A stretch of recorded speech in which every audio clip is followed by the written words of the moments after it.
Over the many years that I've been here, we've constantly improved the school. We've added wings, we've added gymnasiums, we've added theaters, and so we've gone through this long process of making the school a much better place than it was when we first came here.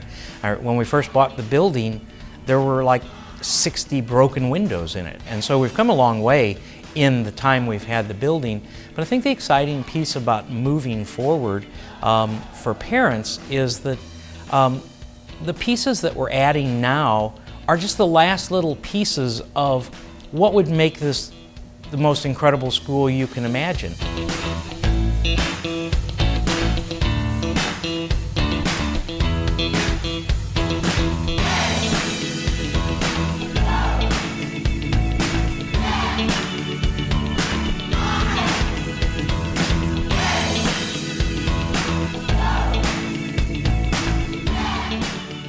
Play spaces are incredibly important for all ages, not just our youngest children. What we've found in our research and in observing kids for many years here at the college school is that a great playscape uses the natural world, uses the natural space that you already have to its advantage.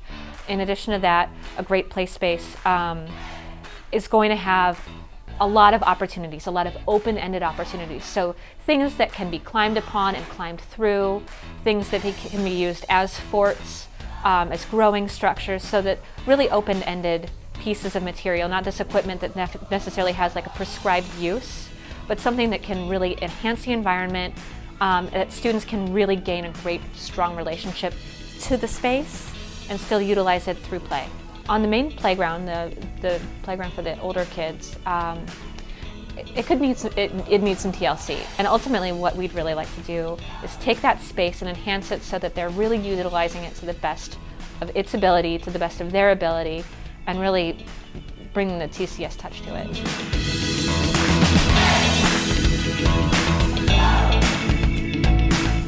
It's the guiding principle that we want to meet the needs of all of the children. We want to come out here and look across our playground and have every child have something for them. Whether that's playing on the athletic field, climbing on the climber, building a special place in the wattle and daub structure, working in the mud kitchen or the dirty kitchen, doing science on the magnetic wall. We want something for every type of learner. This is the essential and most important part that has informed our playground design. This is roughly 1/4 of our real estate on this campus. Third graders spend 20 minutes in the morning, 20 minutes after lunch, 40 minutes a day, 200 minutes a week. There is no other place where children spend more time than on this playground. And the fact that other than the river, most everything here is the same as it was in 1935 really lends itself to say that this is an asset that is underutilized. The play opportunities, the playful learning opportunities here are not being realized to their full potential. So the investment will have a huge return.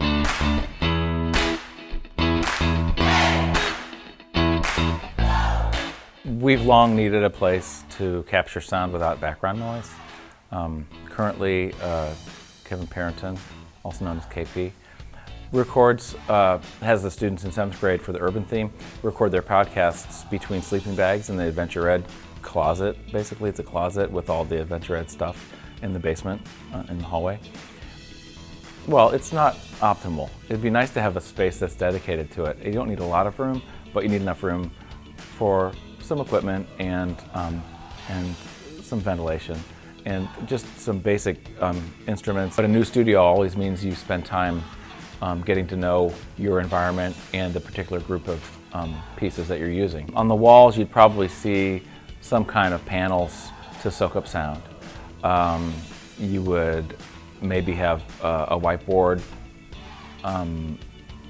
Equipment-wise, you'd have a decent-sized screen and a computer and an interface to capture audio, a MIDI keyboard, possibly a couple of electric instruments and microphones, and maybe a couple other pieces of rack-mounted equipment just to help sounds be captured as good as possible.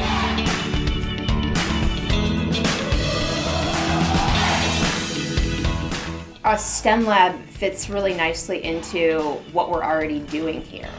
it's going to give us now the facility to really expand and make projects that we're already doing, take them to the next level. STEM labs would include both sort of your typical science, maybe chemistry and physics kind of apparatuses, but also something that I'm excited about personally is the makerspace side of the STEM lab. So places for kids to do more traditional crafts like woodworking and sewing, but also high-tech implementations of making things, so robotics and engineering. I'm excited because it gives us the opportunity to integrate all the things that we're already trying to integrate. So the ability to put mathematics together with science, to put technology like robotics and programming together with both science and mathematics.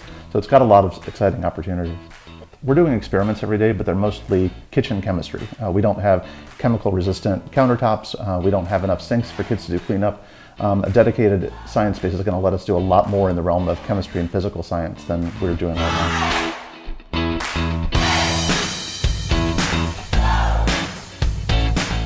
When you think about families, there's a couple of things that are crucial. We have about a 5 or 6 month process coming up through the master plan design that the architect will be meeting with different constituencies, and I'm excited for parents to see what we're planning and have some input and look ahead at that, and I think also be excited in the way our families have for over 50 years now to own the school as they do in every aspect of involvement and help us make these things possible. It takes everyone's contributions of ideas and time and resources for this to be a reality for all of our kids. I always think back to when we first started talking about buying LeBarc, and we had an auction and we asked people to raise their paddles, and within about 15 minutes we raised about $70,000, and in my experience that had never happened, and at that time I'd been here quite a while, and so it was kind of an eye-opener in terms of saying these people are showing their commitment to what we as educators believe in. And I think as we move forward with the master plan, we're going to see the same level of commitment from our parents that as teachers reinforces the things we're dreaming about with the monetary backup that actually makes those dreams become a reality.